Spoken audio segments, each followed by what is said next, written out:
Hello and welcome back to Peaky Boardgamer. My name is Rakos and today I will teach you the game, a very popular game, maybe the most popular game designed by Alexander Pfister, The Great Western Trail.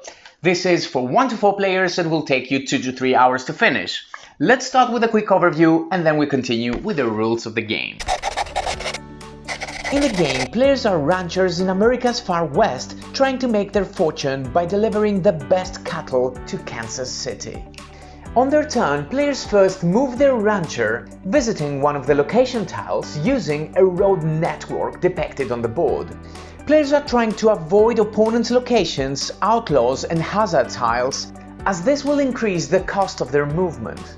After they stop, they can perform actions depicted on the location tile or one of the auxiliary actions depicted in their personal display.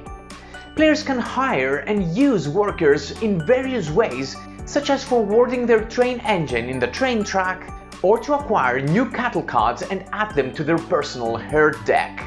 When players reach Kansas City, they submit the cattle cards they have in their hand to gain money, score victory points, and unlock new abilities by removing discs from their personal display. Then the player moves back to the beginning of the map and starts the journey over again. When the job marker moves out of the job marker area, the game's end is triggered. Players score victory points, and the player with the most points wins the game in Great Western Trail. Start by placing the board in the middle of the table. Shuffle the 9 station master tiles and randomly place 1 on each of the 5 station master spaces. Flip all of them facing upwards and return any excess tiles back to the box. Shuffle the 7 neutral building tiles and randomly place 1 of them facing upwards on each of the 7 grey neutral building spaces on the board. All of these tiles depict a letter here on the right. If this is your first game, you should place each tile on the corresponding space on the board depicting the same letter. Place the job market token onto the top dashed round space in the job market. Next, find all of these tiles which have a number from 1 to 3 in their backside. Here you will find worker tiles, cowboys, builders and engineers, hazard tiles, flood, drought and rockfall, and also outlaw tiles that come in green and orange. You must separate these tiles according to their back number and then place them to their corresponding bag. Place these bags next to the board near the Kansas City. These bags are called the Kansas supply. Take the bag number 1 and from here you will draw 7 tiles, one after the other, placing each tile to the appropriate space on the board. Outlaw tiles are placed in the outlaw spaces, also depicting a number in their bottom. Whenever you place outlaws, you always place them to an empty space that depicts the lowest number. Similarly, hazard tiles are placed to their corresponding hazard area spaces, always placing them to the empty space with the lowest number. Next we move to the job market area. This area depicts 4 columns. You will always use the first to the right and up to the column depicting your player count in the top. In my 3 players example, I will not be using the left column. Now use the number 2 bag and start drawing tiles one by one. The first tile is placed in the top row right beneath your player count symbol. Continue filling the spaces going to the right and then fill the next row going from left to right and stop once you reach the job market token. Now you must fill the 6 four-side spaces, again using tiles from the bags. Draw 2 tiles from bag number 1 and place them in the 2 1 spaces. Draw 2 tiles from bag number 2 and place them in the middle spaces. And also 2 tiles from bag number 3, filling the last 2 spaces. The game uses 2 types of cards, cattle cards and objective cards. Cattle cards are distinguished to the cards depicting a victory point value in the bottom, the so-called market cattle cards, and the cards depicting a star in the bottom, which are called player cattle cards. Separate the player cattle cards, shuffle the market cards, and create a face-down stack here next to the board. You will now create your cattle market using cards from this stack depending on the number of players. In a 2-player game you need 7 cards, in a 3-player game 10, and in a 4-player game you draw 13 cards. Place the cards with an order according to their victory point value. Separate the 4 starting objective cards from the rest and then create a face-down stack next to the board. Then reveal the top 4 cards, creating the general objective display. Create a supply of coins and exchange tokens next to the board. Then each player selects one of the colors and takes the personal board, the wooden components, the private building tiles, and also a set of 14 player cattle cards depicting a star with the player's color in the bottom. You shuffle these cards and create a face-down stack next to your play area. This stack is your herd deck, and you should leave enough space next to it for a discard pile.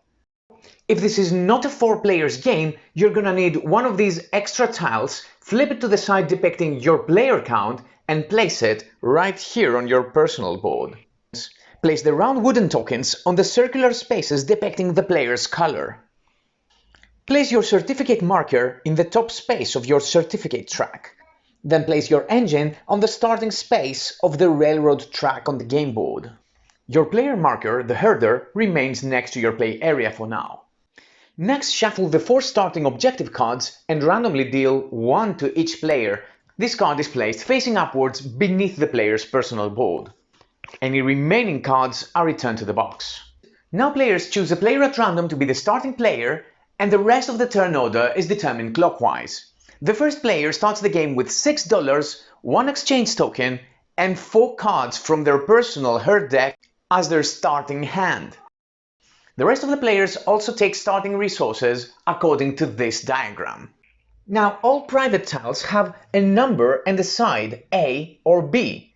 It is recommended that for your first games you use side A. What is important is that for all building numbers, all players have the same side facing upwards. So all buildings can be side A, or all buildings can be side B, or you can even mix them using the following process. One of the players, let's say the first player, takes one of the tiles and flips it. All other players will now replicate and use the side A of tile 9. The first player then flips the next one, then the next one, and so on and so forth. The game is now ready to start. You're just one click away from supporting this channel by subscribing.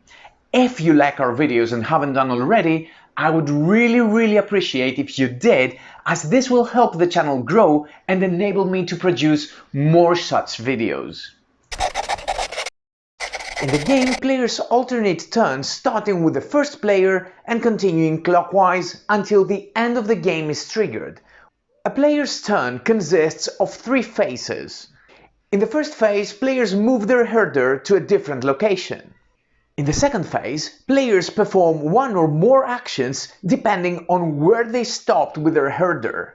Finally, in the last phase of their turn, players draw cards from their personal deck up to their hand limit. Then it's the next player's turn and game proceeds in this manner. However, in your first turn in the game, if you have more than 4 cards in your hand, you must discard cards to go down to 4. Then you take your herder and place it onto any neutral grey tile location, and then you continue your turn with the second phase. You can always choose a tile with other herders as well. Whenever during the game you are discarding cards, you do that in a personal discard pile next to your deck. And whenever you need to draw a card but your deck is depleted, you immediately reshuffle your discards to form a new deck, and then you continue drawing. Now let's start explaining each one of the 3 phases in greater detail. In the first phase, you must move your herder to a location using the road network depicted on the board. You must always move to a different location. You can never remain where you are. Now, what is a location? Locations are all neutral tiles placed on the board, player private tiles placed on the board, but also outlaw and hazard tiles. Kansas City is also a location, as well as the horseman space here.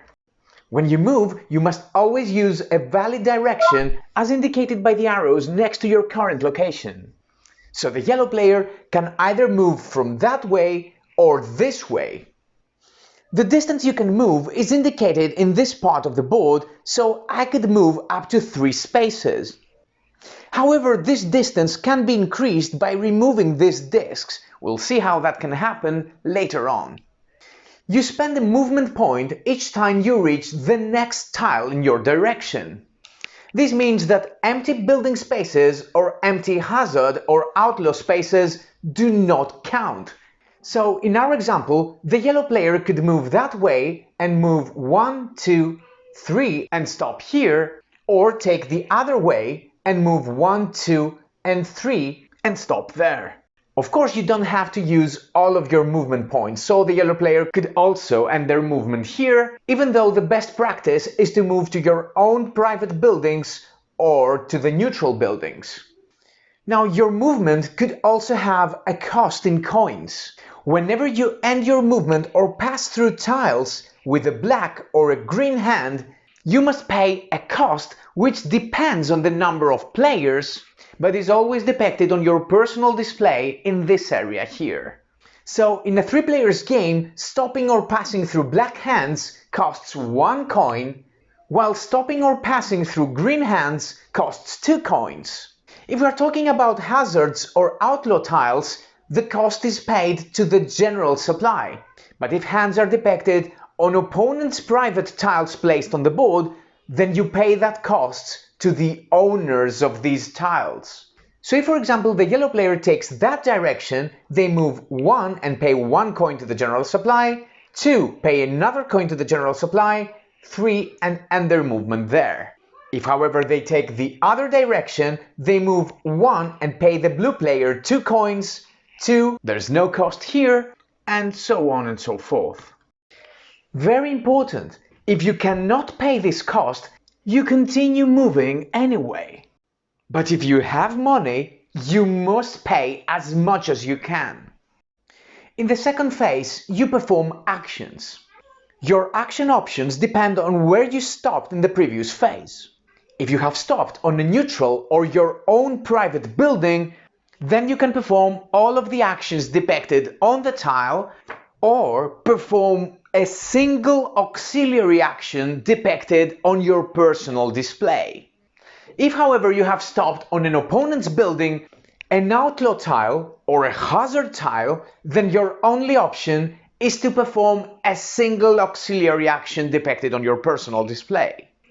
If you have stopped in Kansas City, you perform all of these steps depicted here, one after the other.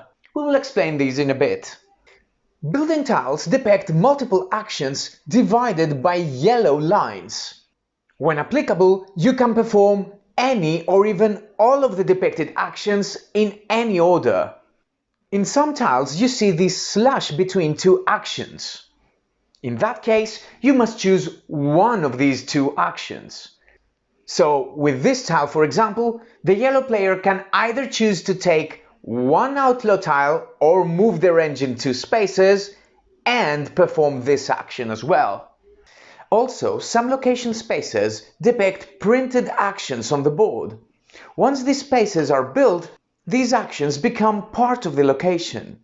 So, if the red player ever activated this location, they could perform all of these actions. The auxiliary actions you have available depend on which discs are removed from your board. At the beginning of the game, you only have these 2 actions as available because, as you can see, the 1 multiplier is visible. If later in the game I have this disc removed, then I can also use this action. And if I remove the second disc of one action, I can double its effect and take $2. However, if you choose or must perform only an auxiliary action as your action in phase 2, and as the symbol also indicates, you cannot double the effect of the auxiliary action even if both of the discs are removed. Now let's see what happens when you move to Kansas City. Instead of performing actions, you perform all of these steps 1 to 5 in this specific order. Steps 1 to 3 have to do with these 3 four-side columns. From each one of the columns, you select one of the tiles and place it to an appropriate space. If the tile you select is an outlaw tile, then you place it as per the rules we explained during setup for outlaw and hazard tiles. Then you move to the next column. If you select a worker tile, then you must place it in the job market area. Remember that in that area, columns not applicable to your player count do not exist. Whenever you need to place new worker tiles in the area, you always place them in empty spaces in the row where the job market token is located. You go from left to right. In our situation, the only empty space is the same space where the job marker token is located. If that happens, you first push the token one space downwards and place the worker token in the now vacant space. Then you go to the third column. It is a worker token again, and in this example I should place this tile here. When the job marker token moves past these icons, then you must check in case you need to add new cattle cards in the cattle market. If the cattle market has less cattle cards than the indicated number of cards according to your player count, now 10, then you draw enough cards from the deck and add them to the market so that you reach this level. If, however, when you pass these icons, your market already has equal or even more cards than required, then you do nothing. Also, if the cattle deck ever depletes, then you don't add any more cards. Finally, if the job market token ever moves out of the job market area, then this triggers the end of the game, and we will say more about that in a bit. The next step is to calculate your income yield. You do this first by revealing your hand of cards. What you need is to go to Kansas with different colored cards. So set aside any duplicate ones and then add the breeding values of all remaining cards. In this case, it's 14. This total can be further increased by using certificates. There are two types of certificates. Temporary certificates are indicated by your marker in this track. I currently have two such certificates, so I could use one and make my total 15, or even all of my certificates and make it 16. You can also have permanent certificates. You get them by acquiring these tiles with this bonus here. This token gives you 2 permanent certificates that are added each time you perform the Kansas City action without losing the tile. So if I had this tile, my base income total would be 16, and then I could further increase it by spending my temporary certificate points. After you calculate your total income, you take that many dollars from the general supply and add them to your personal supply. Then you discard your entire hand to your personal discard pile, even the duplicate cards that were set aside before. After gaining your income total will also be used in the last step of Kansas City, which relates to where you deliver your cattle, gaining bonuses, and maybe paying some delivery costs. In the top part of the board, you see a number of cities with a number just beneath them. You can deliver your cattle to any city that has a number equal or lower than your income total. So, if the yellow player had an income of 14, they can deliver up to Pittsburgh, but not any further. Delivering to a city is very important because you will be removing one of your discs, placing it into the city. Now, the rule is that you cannot deliver to the same city more than once, and you can see that from the discs you have already placed so far in the game. The only exception are 2 cities, Kansas City and New York City. You can have as many of your discs into these cities. Now let's move closer to see how this placement might lead to gaining bonuses and maybe paying some delivery costs. Between the city spaces, you see some bonus icons. To gain these bonuses, you need to have a disc to both cities that are connected with the bonus. So if I place the disc here, I will gain 8 victory points at the end of the game. But if I placed it here, not only I will gain 6 points at the end of the game, but I'll also gain an objective card immediately. Whenever you gain an objective card, you must choose one face-up card from the supply and place it straight to your discard pile. Then you immediately refill the empty space with a new card from the stack. This bonus grants you 1 exchange token from the supply, and with this one you immediately gain an objective card, but at the end of the game you will score -3 victory points. Each disc you place to Kansas City will immediately reward you with $4, but at the end of the game you will lose 6 victory points per disc. On the other hand, each of your discs in New York will grant you 9 victory points at the end of the game. Also, when choosing the city, you must also consult the position of your train marker. If your train is located in a position with a lower number than the city you are visiting, then you pay the difference in dollars to the general supply. So if I placed my marker here, I would have to spend 4 coins to the supply. But if I place my disc in Chicago or to a city which is further to the left, there would be no cost. Now check that some of these spaces have black corners and some others have white. The same happens with the disc slots on your personal display. Some of them have black corners and some others white. This has to do with which discs you can remove in order to place them in the city. The rule is that discs located in a slot with white corners can be placed in any city. However, discs from a slot that has black corners can only be placed to cities that also have black corners. Since the Chicago space has black corners, I could use any one of my discs. We explained already that removing discs from this area increase your auxiliary action options. Removing a disc from here will increase your movement steps in the first phase of your turn. You also immediately gain 3 coins from the supply. By removing the second disc, your total movement points are increased by another 1 point, and you will also score 3 victory points at the end of the game. By removing discs from this area, you increase your hand limit, and this will be applicable in the third phase of your turn.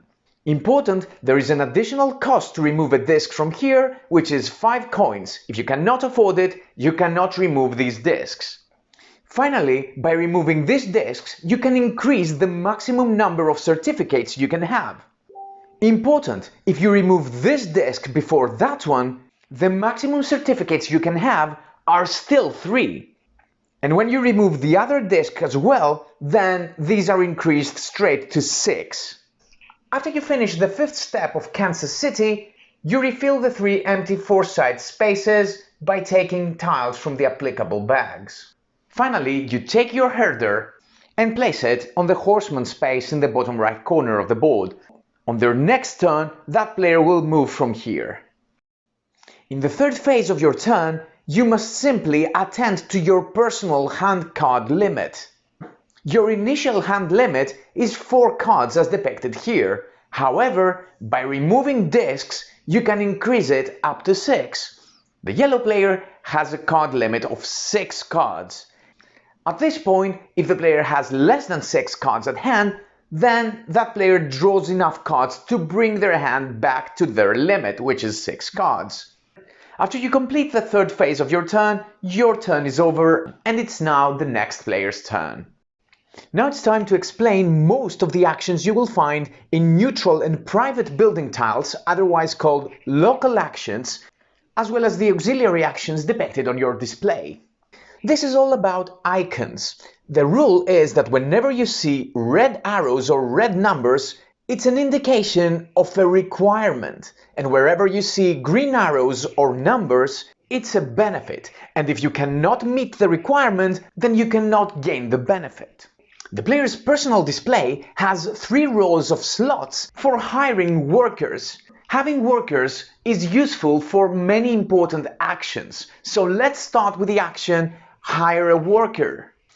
With the Hire a Worker action, you can take any one worker from the job market area, but you cannot take one from the row where the job market token is located. The cost you need to pay to hire this worker is indicated by this icon in the row where your selected token is located. However, this cost is further modified by the number on your action illustration. So for example, with this icon, I would have to pay $2 more, while with that one, I would gain a discount of $1. Then you place the hired worker in the corresponding row to the leftmost empty space. If the entire row is filled, then you cannot hire any more workers of this type. Important: some of the spaces depict an action illustration. Whenever you cover these spaces, you may perform these actions immediately. During the game, it's also possible that you lose your workers. If in the future you cover the same space again, you will also perform the action again. Last but not least, keep in mind that your personal display has a printed worker of each type, so you always have at least one worker of each type. So now I have 2 engineers. Speaking of engineers, these are very useful with this action, because for each engineer you have on your board, you move the spaces indicated on your action. There are also other actions that allow you to move your engine for a specific number of spaces, regardless the number of engineers you have. Now let's see some of the mechanics relating to your engine. When you move your train, you move it along this numbered train track. Except on the 0 space, there can never be more than 1 train on each of the spaces, so when counting your moves, you ignore spaces with other players' trains. So if I could move 5 spaces, I would go 1, 2, 3, 4, 5. You can always move less spaces, but you must move at least once. If you take a closer look, on the track there are a lot of turnout spaces. These give you access to the platform stations. Remember, it takes one of your moves to move to that platform. So alternatively, since this platform is vacant, I could go 1, 2, 3, 4. Once you enter a platform, however, you must end your movement there. After you enter in a platform, you have one and only opportunity, which is now, to interact with the station. To interact, you must pay the dollar cost depicted here. Otherwise, you do nothing more and you simply stop your opponents from entering to that platform for as long as you are there. If you pay the cost, you will gain the depicted victory points at the end of the game, but you will also place one of your discs from your display onto that space. Which of your tokens you can use again depends whether the station space has black corners or white. On top of that, if the station has a master station token, then you can take it, but you must replace it with one of your workers from your personal display. These tokens are divided to 2 parts. The top part is an ongoing effect or one-time bonus, and the bottom part depicts a goal that, if met, will grant you more victory points at the end of the game. Last but not least, each station can contain 1 token of each player. Finally, when you reach the end of the track, space 39, and maybe interact with the station there, you must also move backwards any number of spaces and move even to an empty platform. You then take $3 from the general supply, and you can also interact with this platform as well. Your cowboy workers help you interact with the cattle market and gain new cards whenever you perform this action. The more the cowboys, the more the choices. With this action, you can perform a number of market actions, all of them depicted in this area of the board, by using your cowboy workers. This illustration indicates the number of cowboys you must use in order to perform this market action. Important, you do not spend your cowboys, you simply use them in the action. I currently have 3 cowboys. I could use one of them to perform this action, or this action, or this action. Or I could use all my 3 cowboys to perform this action. Or perform this action 3 times. You can do any kind of combination. These 3 options help you gain white, red, or blue cards, these 3 options brown cards, and these 2 options purple cards. For example, if I use 3 cowboys, I can take a brown card paying 6 coins. Or I can use 3 cowboys to take 2 cards, white, red, or blue, by paying $5 in total. With the first option depicted here, you can use 1 cowboy to add the top 2 cards from the stack into the market and maybe acquire them with a different market action. There is no limit to how many cards the market can have. Cattle cards that you acquire with this action are placed on top of your discard pile. Your builder workers help you construct one of your private buildings on the board when performing this action. The top left corner of each tile depicts a builder number. In order to construct the building, you must have at least that many builders on your personal display. So, with 4 builders, I can only construct these tiles.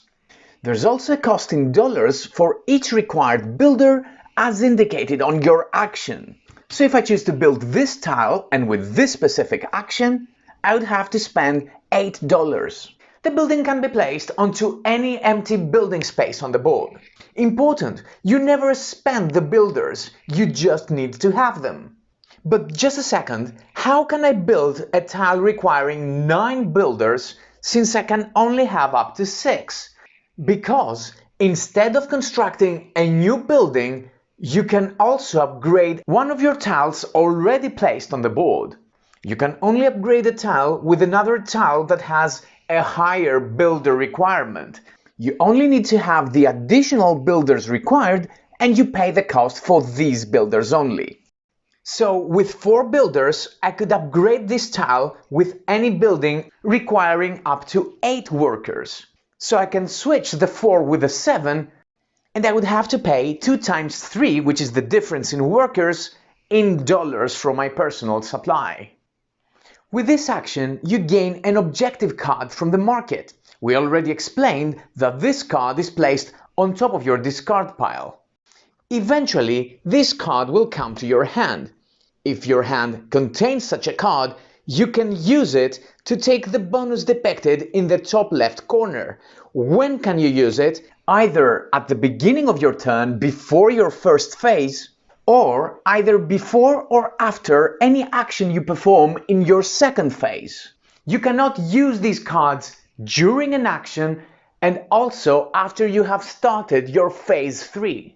If you play the card and gain the bonus, the card is then placed facing upwards beneath your personal display. Now you must try and satisfy the objectives depicted on the card in order to gain the depicted amount of victory points at the end of the game, otherwise you will lose the victory points depicted here. I will not explain the objectives. This one, for example, requires you to have at least 1 brown card in your deck and also any 2 hazard tiles. Important, objectives on these cards must be fulfilled separately. So if I played another card requiring only 1 hazard token, I would have to obtain 3 of them in order to have both of the card's objectives fulfilled. Now, if you don't want to activate the objective cards and be compelled to fulfill the objectives, then keep it in your hand, and you can also discard it with any effect that lets you discard cards, like when you visit Kansas City. With this action, you can take any hazard tile from the board and place it next to your play area. All of these tiles will score victory points at the end of the game. With this action, you remove an outlaw tile from the board and you instantly gain the bonus depicted above it, either dollars or an exchange token. You keep the outlaw tile next to your play area. About exchange tokens, you can use them at any time, even your turn or during another player's turn. You simply return that to the supply and you immediately draw up to 2 cards from your herd deck, and then you must discard equal number of cards from your hand. With this action, you increase your certificate points up to your maximum. And with this action, you move your herder up to that many spaces along the trail. You will pay any movement costs, and then you can repeat your second phase with the options of your new location. So now I will gain $1 for every builder I have on my display, and then I can also move it and then repeat the process. This one icon here triggers the use of one of your auxiliary actions. It's now time to explain them. With the first action, you gain a coin. With the second action, you draw a card from your herd deck, but you must also discard a card. With this action, I can spend 1 coin and move my engine 1 step backwards in order to gain 1 certificate. With this action, you spend 1 coin to move your engine 1 space forward, and with the last action, you gain 1 coin, you move your engine 1 space backwards, and you remove 1 card from your hand entirely from the game.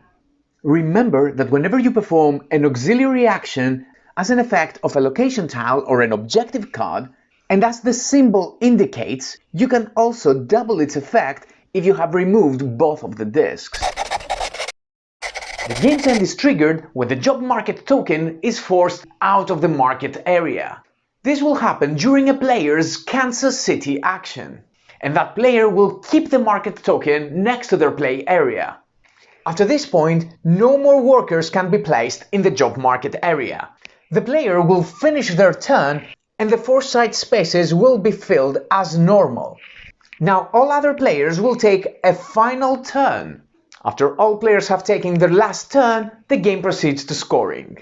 In scoring, players score victory points in many categories, and you can also use this scoring pad.